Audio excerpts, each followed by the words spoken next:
E aí galera, tudo bem? Vamos resolver os exercícios da atividade avaliativa de vocês, tá bom? Como prometido. Isso vai ajudar inclusive para a prova ângulo, lembrando que não é obrigatório, mas vai ser um ótimo auxílio. A primeira questão está trabalhando a ideia do mitos, né? Então discutindo aí a questão do mitos, da importância ou da função do mitos e discutindo, fazendo uma comparação com o logos, que é a narrativa, né? Sobre a diferença entre mitos e logos acima sugerida, é incorreto afirmar que, letra A, o problema do mitos era limitar-se ao que é visível e por isso não podia ser pensado. O texto já fala pra gente ali no finalzinho que isso está errado, né? Porque ele fala situado em algum lugar além do que é visível. A função do mitos é justamente extrapolar o que pode ser tocado, o que pode ser visto. Então é você trabalhar o que não se vê, o que não se conhece, né? O mito tem essa função desde o seu início, tá? Então essa está incorreta, portanto a gente assinala a alternativa A. Letra B. Filosofia e história nasceram na Grécia Clássica com base numa mesma reivindicação do logos contra o mitos. De fato, a ideia era aplicar uma perspectiva racional, tanto do pensamento das explicações da natureza, quanto da história, a narrativa do que aconteceu no passado. Tá? Por isso que os dois são uma espécie de luta contra o mitos, contra a irracionalidade, contra o sobrenatural, tá bom? Por isso que a gente não chama, por exemplo, a Ilíada e a Odisseia de história, né? Tem utilidade histórica, mas não é história, tá? A Guerra do Peloponeso já é história, tá bom? Letra C. O mitos não poderia ser submetido à clarificação argumentativa e à prova, demonstração discursiva. Também correto, né? Você não tem como provar o mitos, né? A gente já falou disso. É fé, é questão de fé.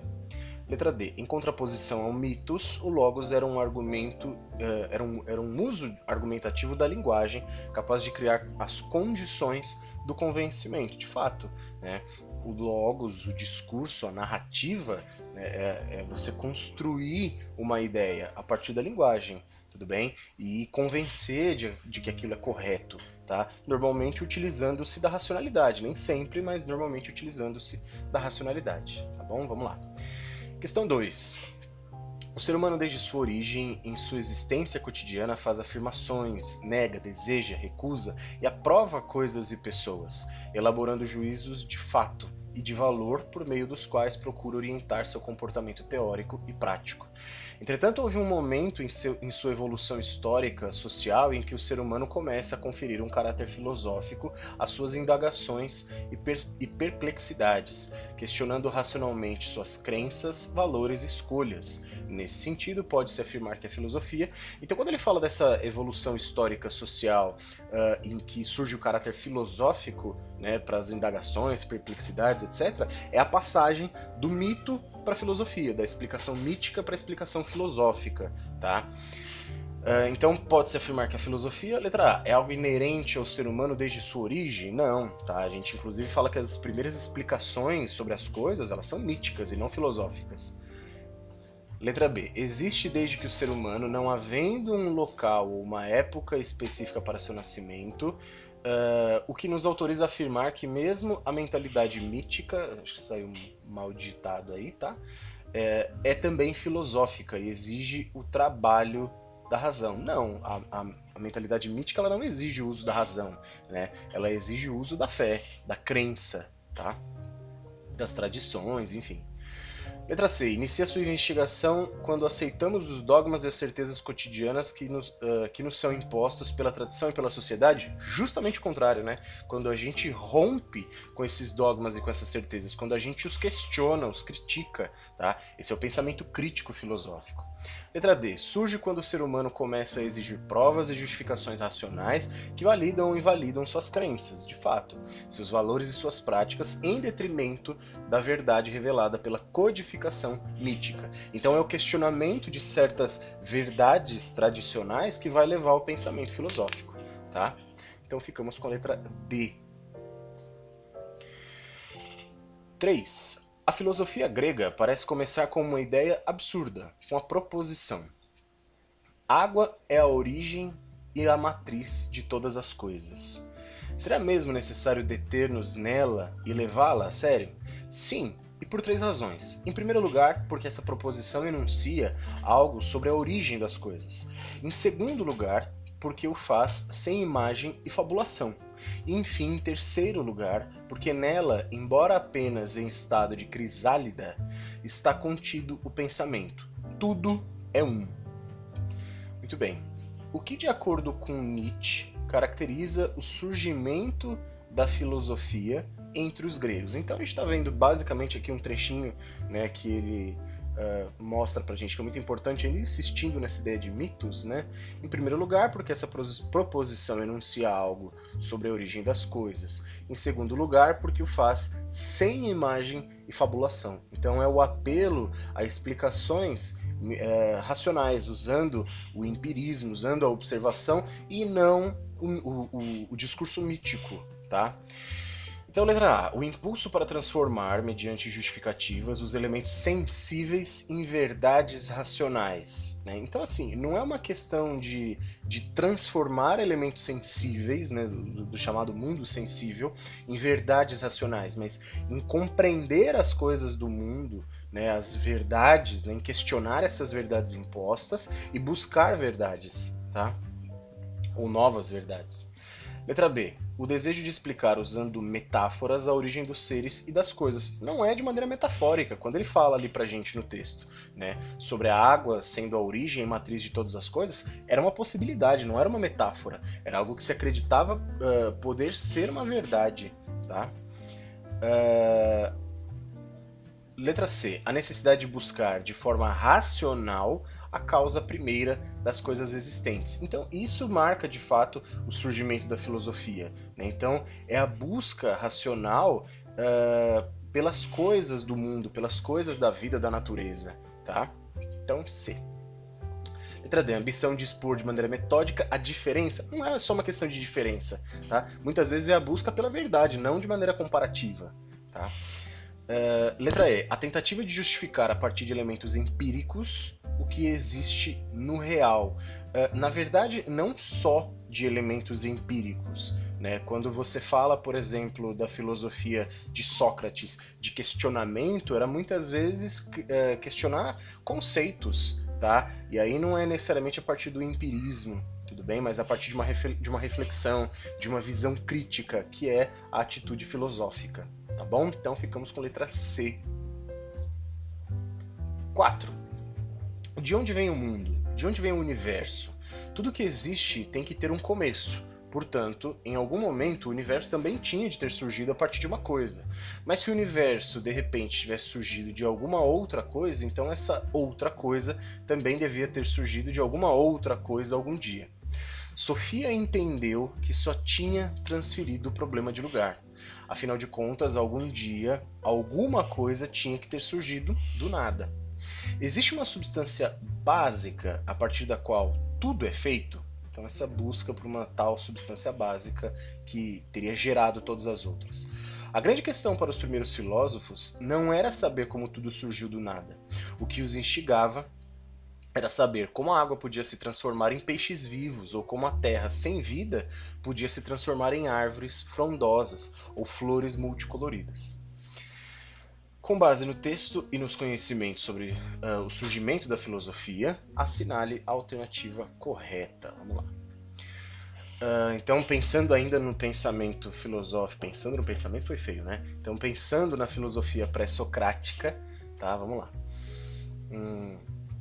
Letra A. Os pensadores pré-socráticos explicavam os fenômenos e as transformações da natureza e por que a vida é como é, tendo como limitador e princípio de verdade irrefutável as histórias contadas acerca do mundo dos deuses. Isso seria o discurso mítico, que não é o discurso filosófico, não é compatível nesse ponto com o discurso filosófico, tá?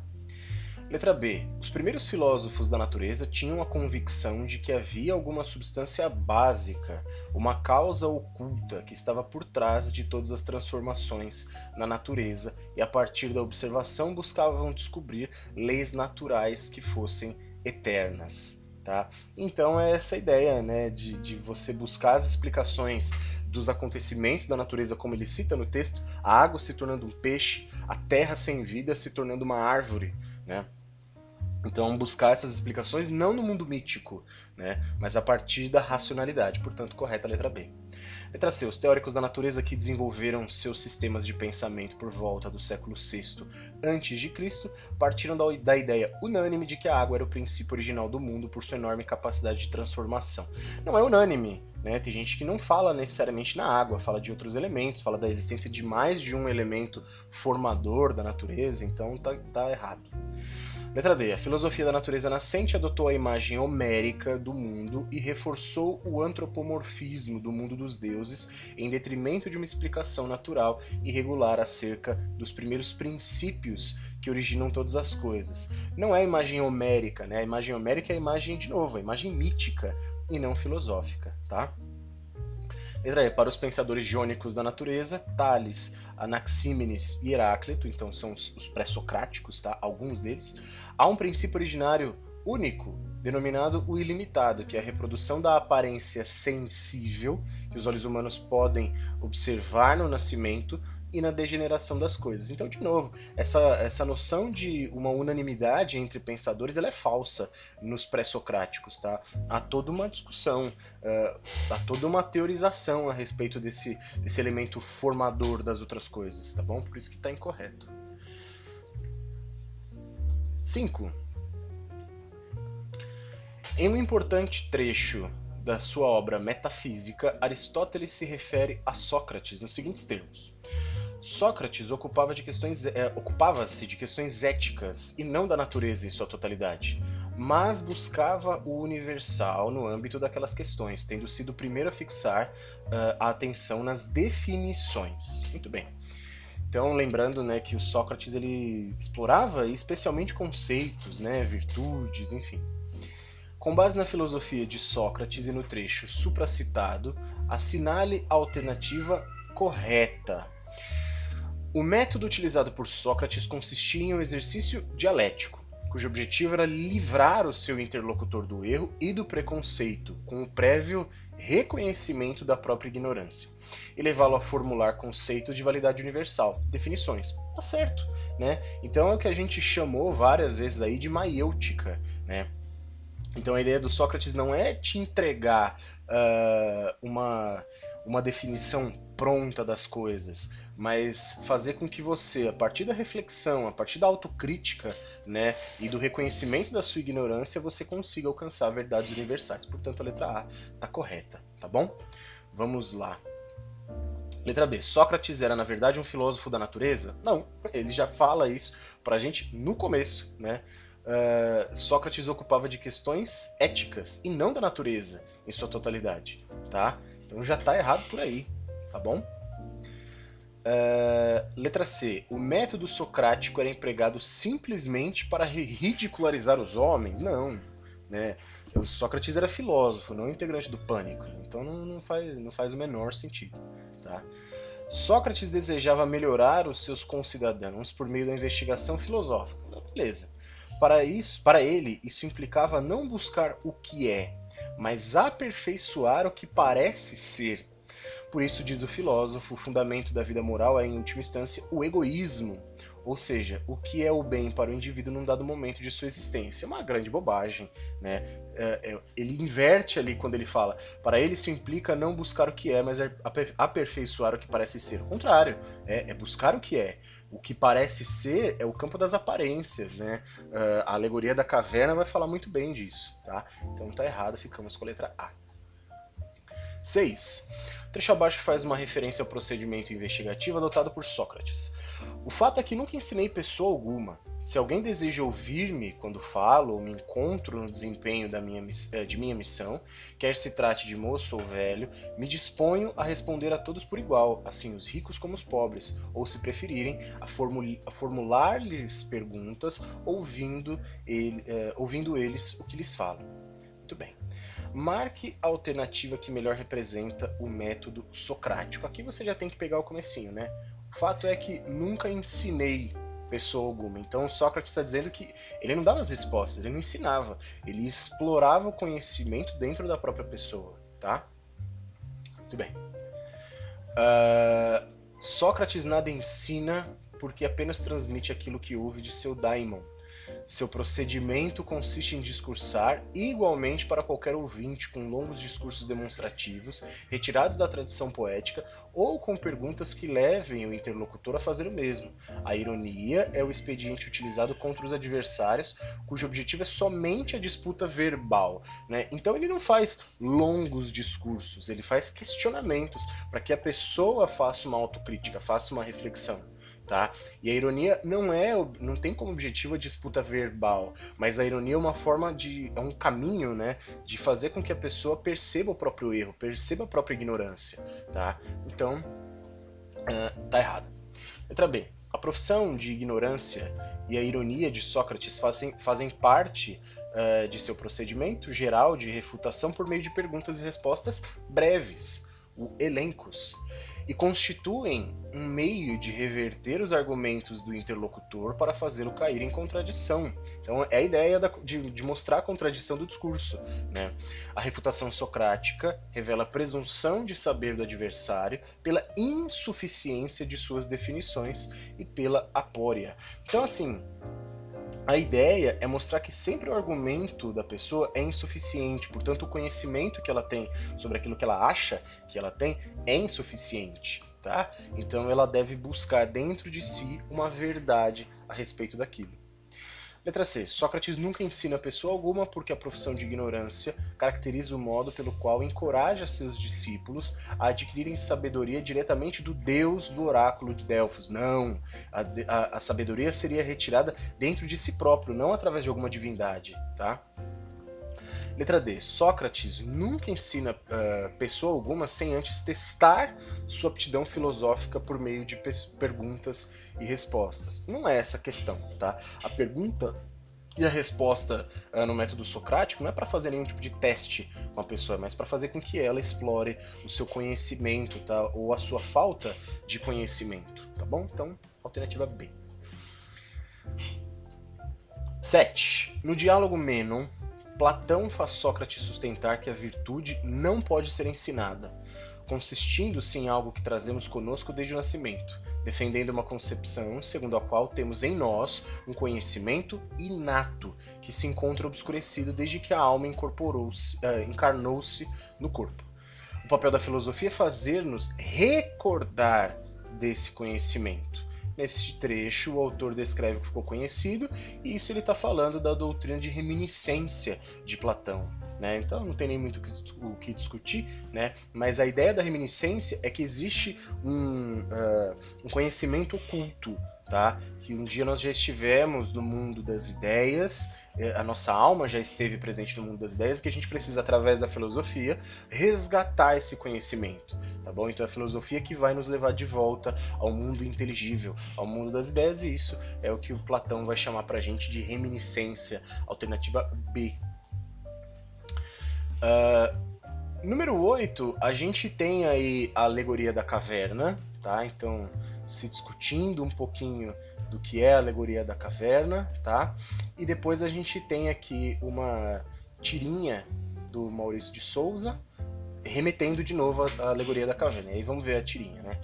Ei, moço, pode me dizer o que vocês estão fazendo? E aí as pessoas presas na caverna. Que pergunta mais boba, como se existisse outra coisa para fazer. Estamos contemplando a vida. E aí a vida, para as pessoas presas na caverna, é contemplar as sombras, né? Então, as projeções do que é real. Então, projeções falsas, inclusive. E ele representa aqui o questionamento filosófico. E aí embaixo, né? Aí trazendo isso um pouco para nossa realidade. Ei, o que vocês estão fazendo?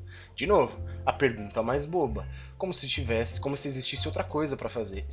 Estamos contemplando o fantástico show da vida. E aí eles estão olhando para a TV, mostrando que na atualidade as pessoas ainda se prendem, né, a projeções do real. Quando você fica muito tempo preso na TV, você está aí se prendendo a uma projeção do que é real e não exatamente ao que é real de fato, tá?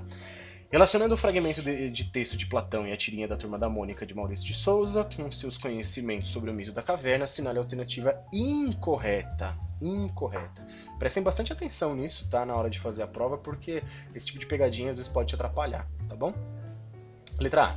Os homens acorrentados no fundo da caverna são aqueles que passam a vida contemplando sombras, acreditam que elas correspondem à realidade e à verdade. Tá certo. Letra B. Para Platão existe um único mundo sensível e inteligível. Errado. São dois mundos diferentes. O mundo sensível, o mundo das coisas que a gente pode sentir, então que a gente vê, que a gente toca, que a gente ouve, tá? E o mundo inteligível, que é o mundo das ideias, que esse sim seria o mundo real, tá? Então, a letra B está errada, portanto a gente marca ela, já que ela é incorreta. C. O visível para Platão corresponde ao império dos sentidos, ou o mundo sensível, captado pelo olhar e dominado pela subjetividade. É o reino do homem comum, preso às coisas do cotidiano, tá? Então é o homem de dentro da caverna, tá? Letra D. O inteligível para Platão diz respeito à razão. É o reino do homem sábio, que desconfia das primeiras impressões e busca um conhecimento das causas da realidade. Então esse é o mundo inteligível, o mundo das ideias, tá? 9. Leia o texto a seguir. É, pois, manifesto que a ciência a adquirir é a das causas primeiras, pois dizemos que conhecemos cada coisa somente quando julgamos conhecer a sua primeira causa. Acho que inclusive vocês comentaram que tinha esse exercício na atividade quando a gente teve a aula, né? A gente fazendo ali nossa revisão. Ora, causa diz-se em 4 sentidos. No primeiro sentido, entendemos por causa a substância e a essência, o porquê. Reconduz-se, pois, a noção última, e o primeiro porquê é causa e princípio. Então, a causa formal, da forma que aquilo assume, né? A segunda causa é a matéria e o sujeito, né? Então, ele está falando de causa material. A terceira é a de onde vem o início do movimento, ou seja, aquilo que transforma algo em outra coisa. Por exemplo, que transforma madeira em um barco. Quem fez, de que forma que fez, né? Então seria a causa eficiente.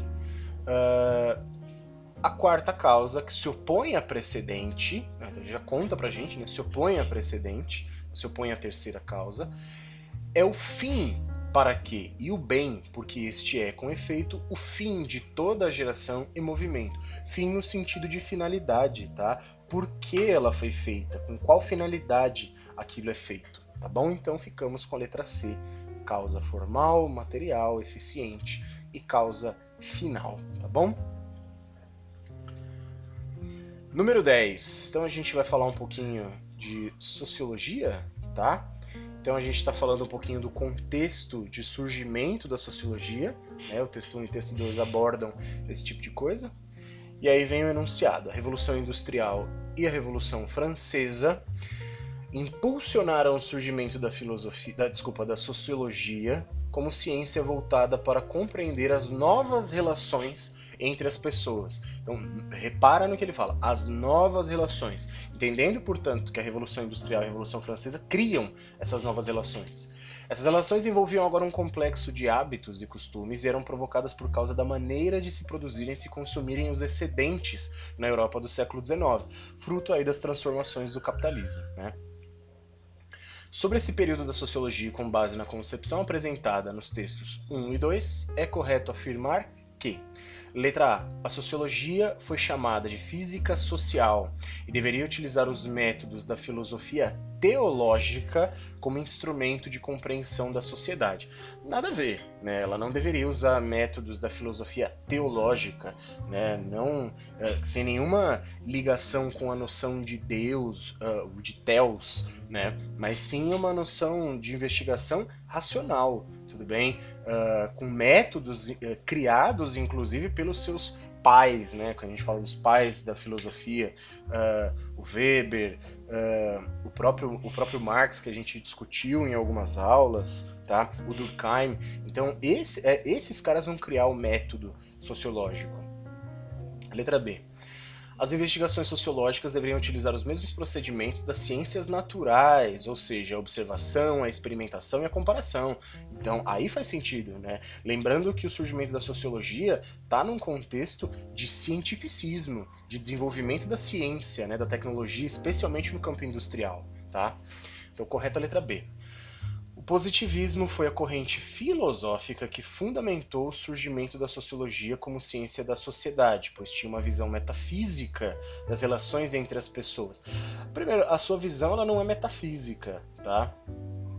É uma visão que extrapola essa questão metafísica, é uma questão que vai muito mais para o âmbito das relações no real, no meio físico, do que do além do físico, tá?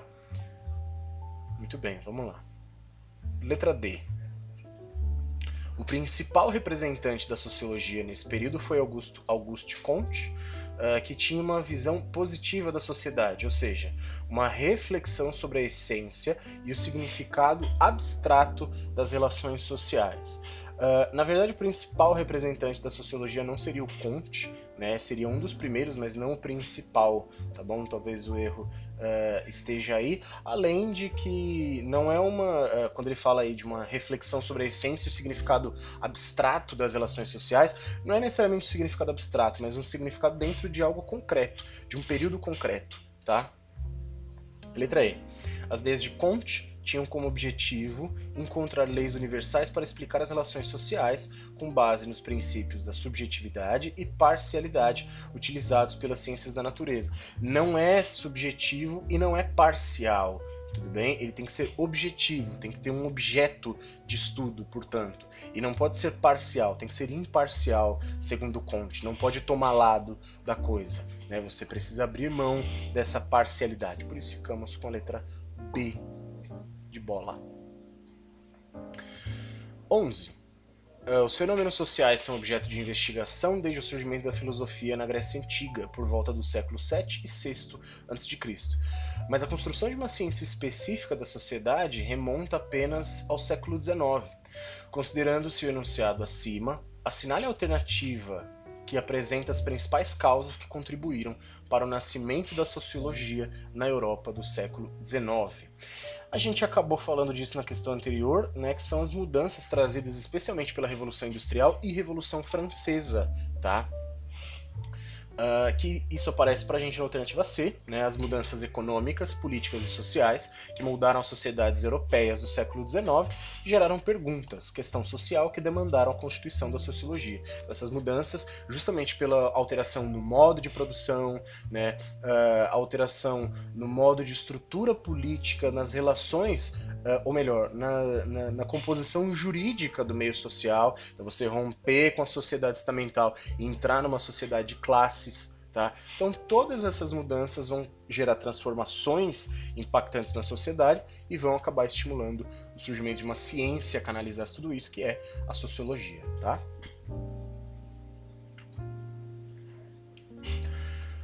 Doze. Toda maneira de agir, fixa ou não, suscetível de exercer sobre o indivíduo uma coerção exterior ou então, ainda que seja geral na extensão de uma sociedade dada, apresentando uma existência própria, independentemente das manifestações individuais que possa ter. Os estudos sociológicos se baseiam em vários objetos que são temas específicos de investigação. O objeto de estudo de Durkheim, acabou saindo ditado errado aí, né? Tá escrito Durkheim, descrito no texto acima, é o fato social, né? O fato social. E aí, inclusive, a gente pode pegar algumas características importantes, né? Então, uma coerção exterior que seja geral na extensão de uma sociedade, existência própria, né? Então a gente vai falar de coercitividade, de generalidade e de exterioridade, que são as características do fato social, tá bom? Que é o grande objeto de estudo do Durkheim. Vamos lá.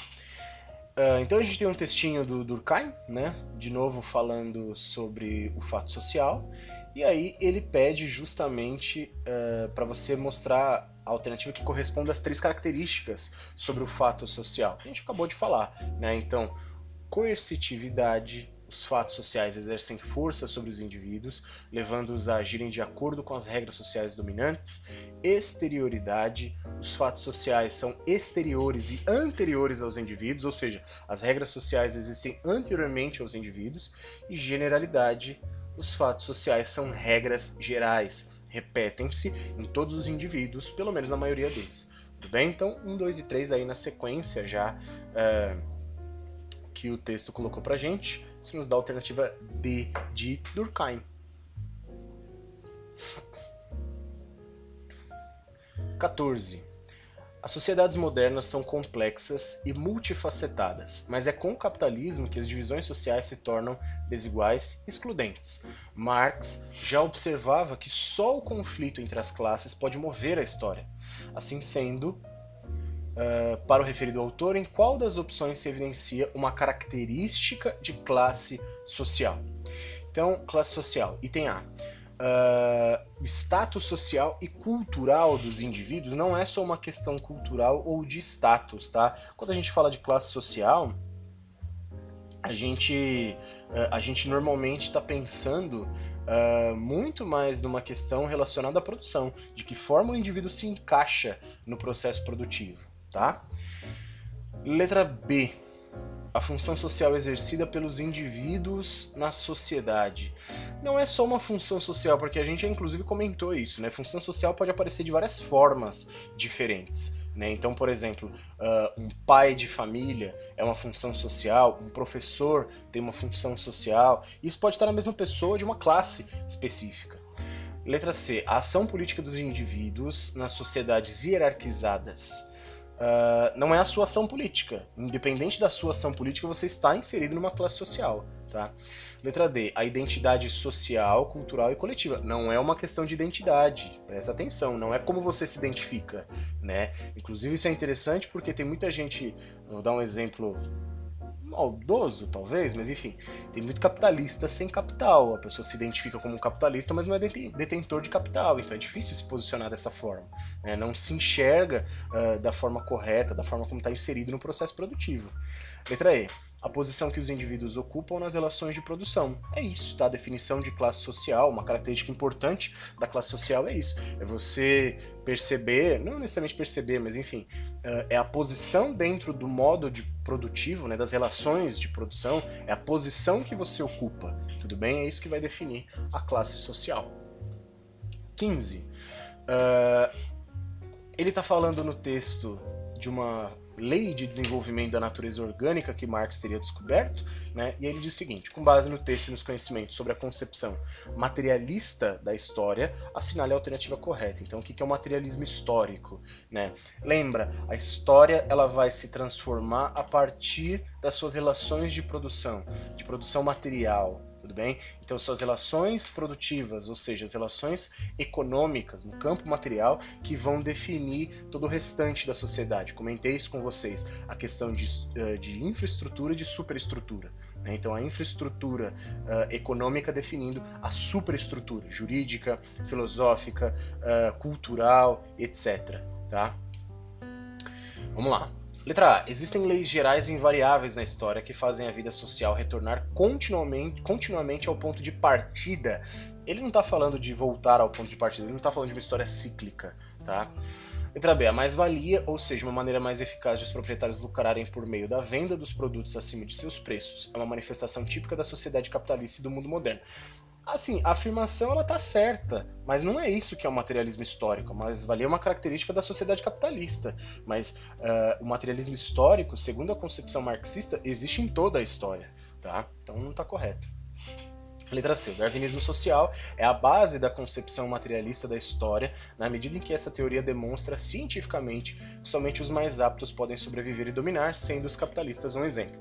Tá errado, tá? O darwinismo social é uma ideia de que a concepção darwinista, né, de que o meio selecione, que os mais aptos vão sobreviver, serão dominantes, se aplicaria na sociedade também. Isso é uma teoria racista, tá? Não é uma teoria do Darwin, foi usada a teoria darwinista na sociedade, mas foi o Darwin que elaborou o darwinismo social. Isso foi uma forma de justificar o imperialismo, tá? De justificar a dominação, principalmente europeia, sobre outros povos que eram considerados inferiores, tá? Não tem nada a ver com o materialismo histórico.